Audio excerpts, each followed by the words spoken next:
दोस्तों वंदे मातरम।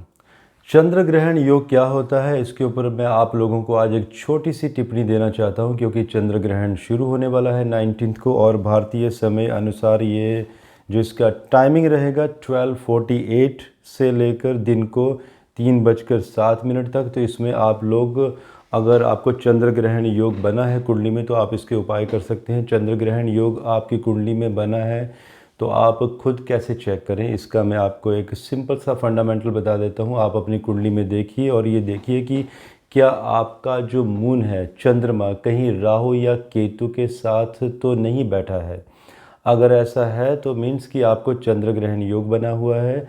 और अगर ऐसी स्थिति बनी हो और इसमें शनि और मंगल का भी प्रभाव हो, तो ऐसे लोग बाईपोलर के मरीज भी होते हैं। डिप्रेशन, मानसिक स्थिति का ख़राब हो जाना और लक में, मतलब भाग्य में बहुत सारी परेशानियां आना, और उनको यश नहीं मिलता है। ऐसे लोगों को हमेशा ही परेशानियों से घिरे रहते हैं। तो ये सही समय होता है इस समय उपाय करने का। देखिए दोस्तों, दान का तो कोई समय नहीं होता है, लेकिन ठीक है, हम भी मानते हैं कि वैदिक नियमों के अनुसार अगर ऐसे समय में दान पुण्य किया जाए तो उसके बेनिफिट्स एक्स्ट्रा ज़रूर मिलते हैं।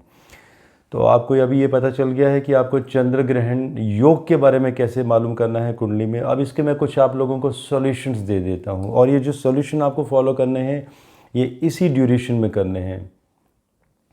एक तो आपको नॉर्मल, अगर आप लोग अगर पूर्ण तरीके से जैसे कि वैदिक सिस्टम के अनुसार अगर कोई पूजा पाठ करवाना चाहते हैं तो आप किसी विद्वान को हायर भी कर सकते हैं, आपके घर में वो पूजा पाठ भी करवा सकते हैं इसी समय में। अगर आप वो नहीं करना चाहते हैं तो आप स्वयं भी चंद्रमा के जो मंत्र होते हैं, ओम श्रां श्री श्रौं से चंद्रमसा नमः, आप इसका जाप भी कर सकते हैं। नॉर्मली मैं ऐसे मंत्रोच्चारण वगैरह रेकमेंड नहीं करता हूं लोगों को, क्योंकि समय बहुत कम होता है और दान करना सबसे श्रेष्ठ माना गया है।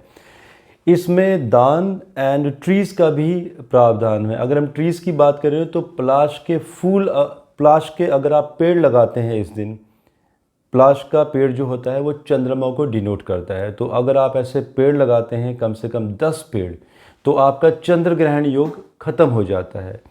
देखिए, योग है, कुंडली में रहेगा, ख़त्म हो जाता है, लेकिन उसका पार्शियल प्रभाव 5 से 10% हमेशा ही रहता है।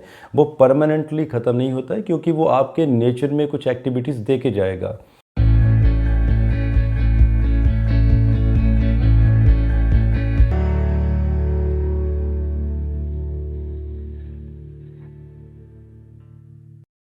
मान के चलिए 90% आपका प्रभाव ख़त्म हो जाता है। अब इसके लिए दान क्या करें आप पहले ही आप कुछ वस्तुएं खरीद के रख सकते हैं जो हमारे किचन में रोज़मर्रा के लिए यूज़ की जाती हैं, जैसे कि दालें, चावल, चीनी, चाय पत्ती, ड्राई मिल्क, जो सूखा दूध होता है पाउडर वाला, इसके साथ साथ नमक, गरम मसाले, ऑयल, ऐसी कुछ वस्तुएं जो कि अगर आप किसी को दान करते हैं, अगर किसी फैमिली को, जो गरीब फैमिली है, जो पुअर फैमिली है, तो कम से कम वो फैमिली 15 दिन से 1 महीने का अपना राशन का उनका एक गुजारा हो जाए।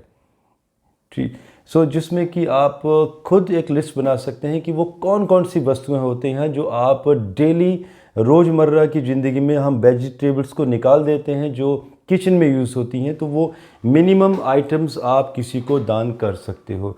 दोस्तों, ये शॉर्ट टिप्स हैं, आप इनको फॉलो कीजिए। अच्छा, अभी आप लोगों का क्वेश्चन आएगा कि ये दान कब करनी है वस्तुएं। देखिए, आप ये जो समय है, जो मैंने टाइमिंग बताया है 12:48 to 3:07 PM, इस समय में दान करना शुभ नहीं माना जाएगा। लेकिन ये जो समय है, इस समय आप संकल्प ले सकते हो कि ये जो आपने वस्तुएं खरीदी हैं, आप इन्हें किसी व्यक्ति विशेष को जो ज़रूरतमंद है, आप उसे दान करने वाले हैं। एंड आफ्टर 3:07 PM के बाद आप कभी भी दान कर सकते हैं। और पलाश के पेड़ लगाने हैं तो आप इसी ड्यूरेशन में या इसके बाद भी, पूरा दिन पड़ा है आपके पास, आप इस दिन कभी भी पलाश के पेड़ लगा सकते हैं। मंत्र सिद्धि के बारे में मैंने बताया, तो मंत्र उच्चारण जो किया जाता है, तो इसी समय जब ये सूतक लगता है तो इसी समय मंत्र का उच्चारण किया जाता है। जो टाइमिंग मैंने बताई है वो ये 3.5 आवर की जो टाइमिंग है। एंड इसके साथ साथ अगर घर में पंडित लाना चाहते हैं, कोई पूजा पाठ करवाना चाहते हैं, तो भी ये जो चंद्र ग्रहण का समय है उसी समय वो पूजा की जाएगी। तो और भी बहुत सारी रेमेडीज़ होती हैं, बट ये रेमेडीज़ बहुत ही कारगर हैं, शॉर्ट रेमेडीज़ हैं और बहुत ही फ़ायदेमंद है। दोस्तों मुझे इजाज़त दीजिए। धन्यवाद। भारत माता की जय।